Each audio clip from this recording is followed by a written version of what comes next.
La subordinación de México ante industrias y países potencias como Estados Unidos de Norteamérica está en la conciencia colectiva. Todas hemos tenido una opinión ante ello, pero específicamente esa subordinación traducida en explotación laboral ha tomado otros tintes desde que oficialmente se promueve a México y Jalisco como capital de la mano de obra barata. A eso se suma la geolocalización de ciudades y pueblos donde por la presencia de importantes bienes naturales se fomenta el nearshoring. En este episodio vamos a revisar y cuestionar por qué este método de inversión e invasión de territorios ahora ya está en boca de aspirantes a cargos de elección popular contra todas las demandas de ambientalistas y víctimas de violaciones a los derechos humanos que apuntan estamos viviendo una crisis sin reversa por el colapso del modelo capitalista.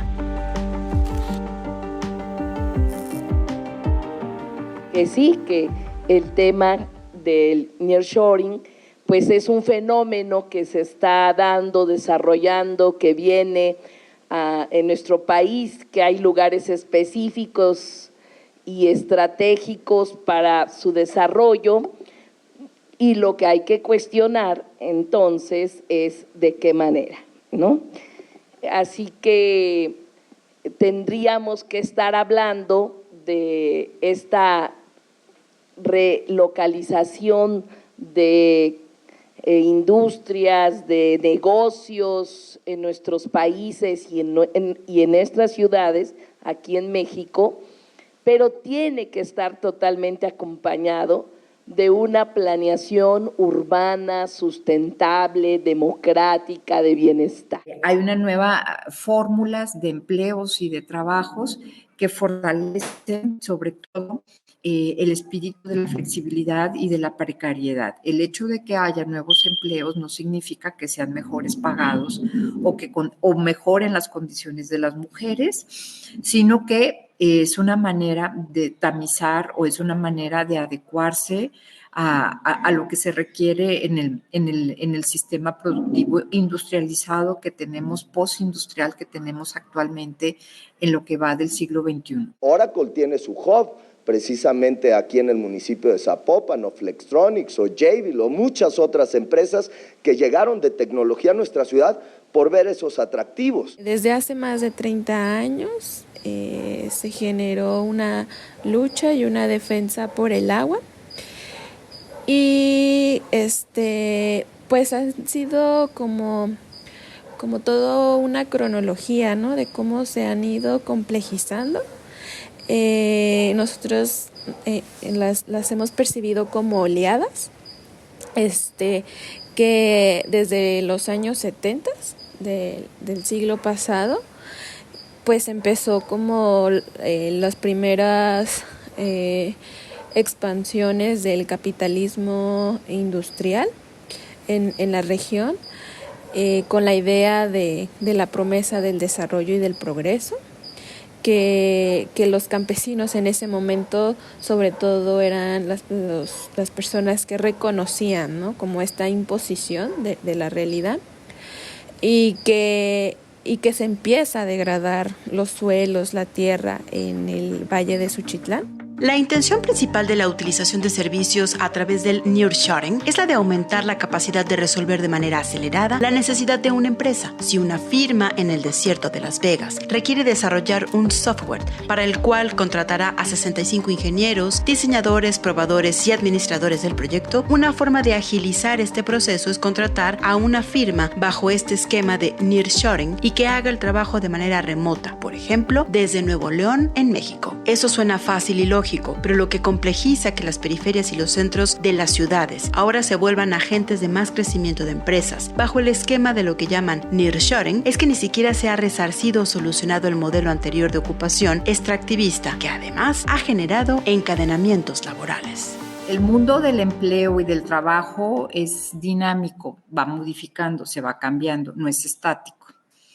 Y eso lo hemos visto desde la Revolución Industrial a 200 años de la Revolución Industrial, qué tipo de empleos y trabajos existían. Y estos se van, es una cuestión dialéctica que se van modificando de acuerdo a los contextos y los demás, ¿no?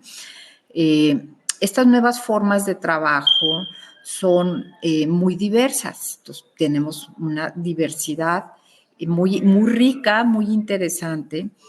en donde, ¿qué te hace un mejor empleo más atractivo? Y no es cuestión moral de sentimiento, ni de efecto. ¿Qué es lo que te hace más atractivo para una nueva forma de trabajo? Es, pues, qué condiciones laborales ofreces, qué condiciones, qué estatus laboral le das a la persona que tú empleas, y si tiene las condiciones mínimas de seguridad laboral que le garanticen un proyecto a mediano a largo plazo como ser humano. Y en estas nuevas formas de organización del trabajo que estamos discutiendo, pues tienen que ver con un abanico de posibilidades, y ya no solamente es el del modelo tradicional del siglo XX, el modelo fordista, toyotista, posfordista, sino que hay una cantidad.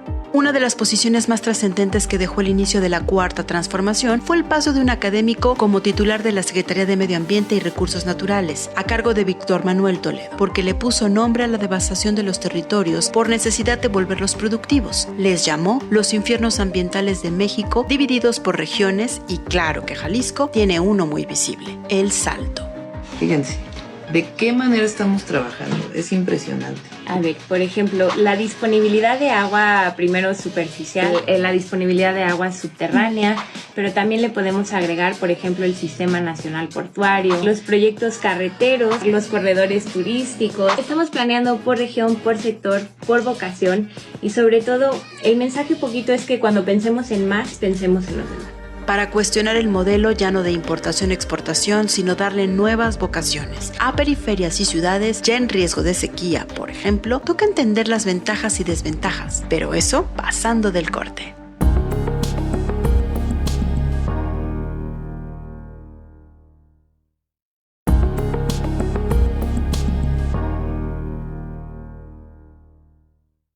Jalisco actualmente es considerado como una entidad que a nivel global resulta muy atractiva para la relocalización de producción industrial. Las consultoras de cadenas productivas apuntan que ocupamos el lugar número 10 a nivel México. ¿Esto cómo aporta y resta valor a ciertas localidades? ¿Qué riesgos desencadenan? ¿Quiénes están en la mira y resistiendo? Pero sobre todo, ¿por qué?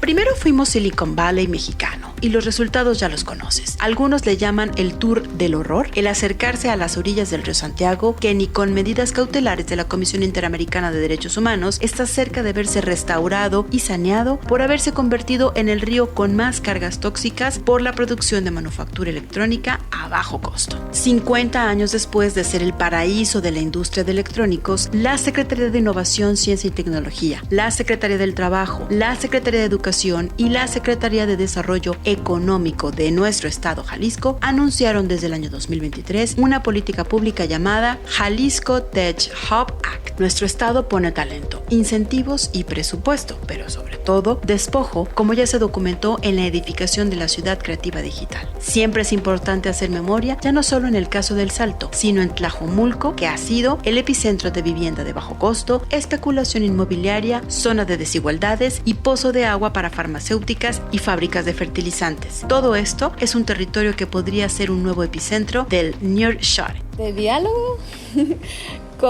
con el municipio, un poco quizás forzado por todas estas denuncias, por todas las acciones directas que se han realizado, ¿no? Porque han parado la carretera, porque han ido a la cabecera municipal a manifestarse, porque se ha ido a entregar denuncias, ¿no? Entonces, y bueno, como que ahora ya les ha quedado como ahora pues tenemos que ir, ¿no?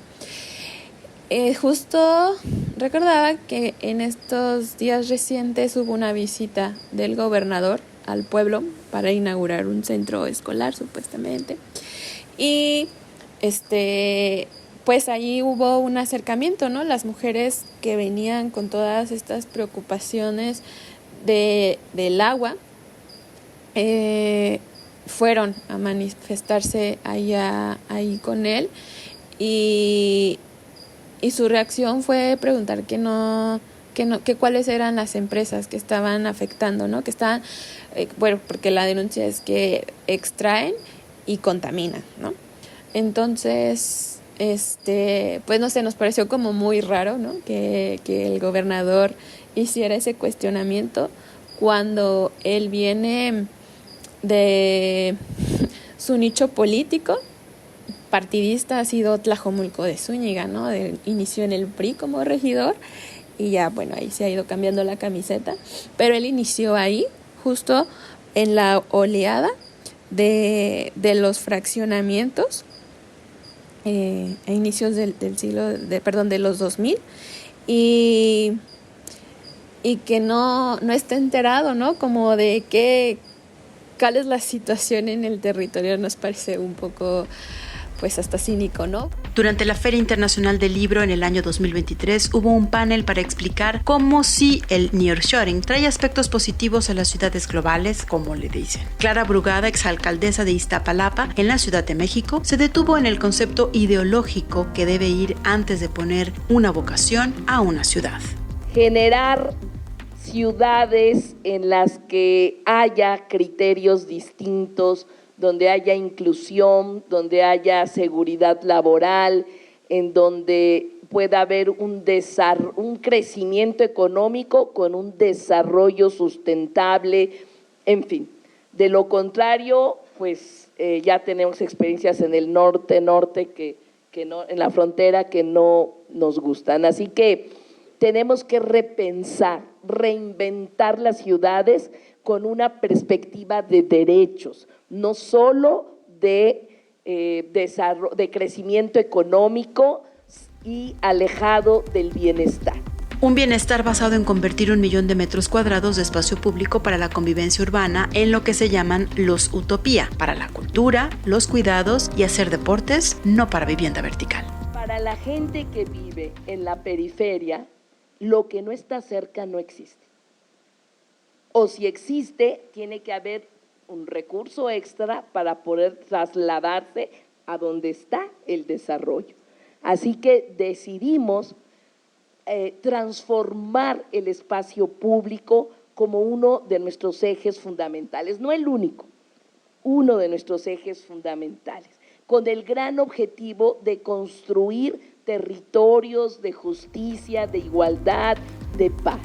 Roberto Arechederra, como secretario de Desarrollo Económico en Jalisco, frasea sobre lo que Jalisco está haciendo a favor del nearshoring: atraer inversión a través del reembolso del impuesto a la nómina de Jalisco, que es del 3%, si una empresa invierte $7.5 millones, por ejemplo. También incentivos para agencias que se encarguen de los permisos en México y, finalmente, poner a bajo costo 140 hectáreas de tierras en posesión del gobierno del estado para que las adquieran las empresas y se establezcan aquí. Los derechos de un medio ambiente sano, los derechos de la naturaleza, el derecho del agua, están ya ahí, ¿no? Están institucionalizados, están en este marco legal universal,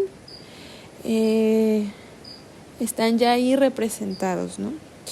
Y yo creo que sí, el Estado no lo podemos entender como el resolutor de todas las situaciones, de todas las problemáticas socioambientales, como el que tiene que resolver a partir de políticas públicas, ¿no? Creo que es ahí como lo medular, porque es una forma de simplemente institucionalizar lo que el Estado moderno conoce como la gobernanza, ¿no?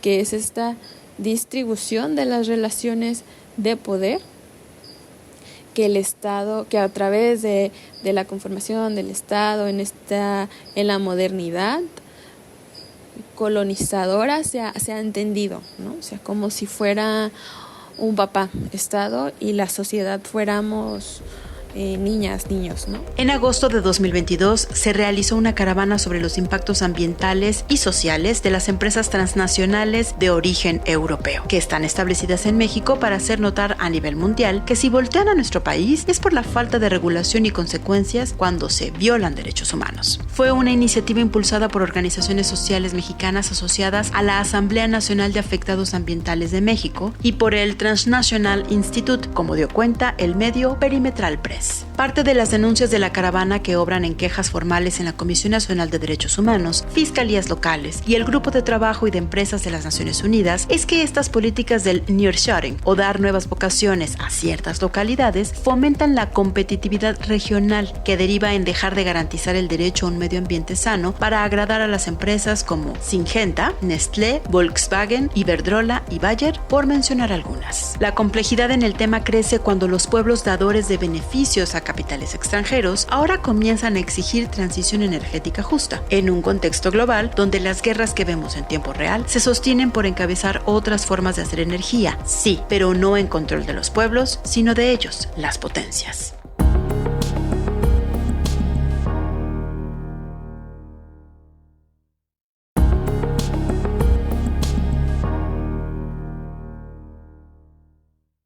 Las ventajas del nearshoring se tratan de la fácil logística e infraestructura, mano de obra barata y al mismo tiempo altamente calificada. Pensar las ciudades como generadoras de empleos y pensar quienes viven ahí suena positivo y digno, pero otra asignatura pendiente a resolver antes de promover por todo lo alto el nearshoring también es la reparación de las vidas dañadas. ¿Quién piensa en las personas que habitan los pueblos donde no se establecen las empresas, pero la pasan mal, como en Poncitlán, aunque no se ubique una sola manufacturera ahí? Viven los estragos de la contaminación de la industria inmobiliaria, agrícola y manufacturera sobre la cuenca Lerma-Chapala-Santiago.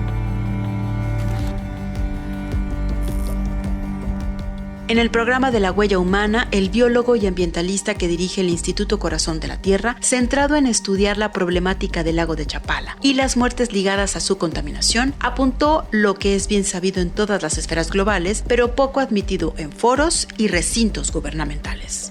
Pueden, digamos, trabajar en condiciones donde en otros países, en sus propios países, normalmente países desarrollados, está prohibido, por ejemplo, jornadas laborales más allá de 8 horas, la utilización de mano de obra, por ejemplo, infantil, el trabajar bajo condiciones que pueden ser insalubres, etcétera, etcétera. Sin embargo, otros países que buscan recibir dinero bajando esas regulaciones les permiten seguir manteniendo costos bajos. Allí hay una situación que tiene que ver entonces con ecología, tiene que ver con economía y también tiene que ver con justicia social y económica. En el mismo panel de Phil Pensamiento durante el mes de diciembre de 2023, llamado Globalización y Nearshoring, la emergencia de las ciudades, Pablo Lemus, un empresario que cambió su vocación para ser presidente municipal 9 años, también expuso cuánto apoya el cambiar la vocación de una localidad. Ahora que se habla del fenómeno del nearshoring, estas cosas cambian un poco, y lo digo con todo el respeto para mi hermanito Colosio y para mi compadre Samuel, pero nosotros también en la región occidente del país vamos a tener un beneficio muy importante del nearshoring. Es decir, el nearshoring no se va a concentrar únicamente en los estados de la República que tienen frontera con los Estados Unidos, que es el principal mercado global.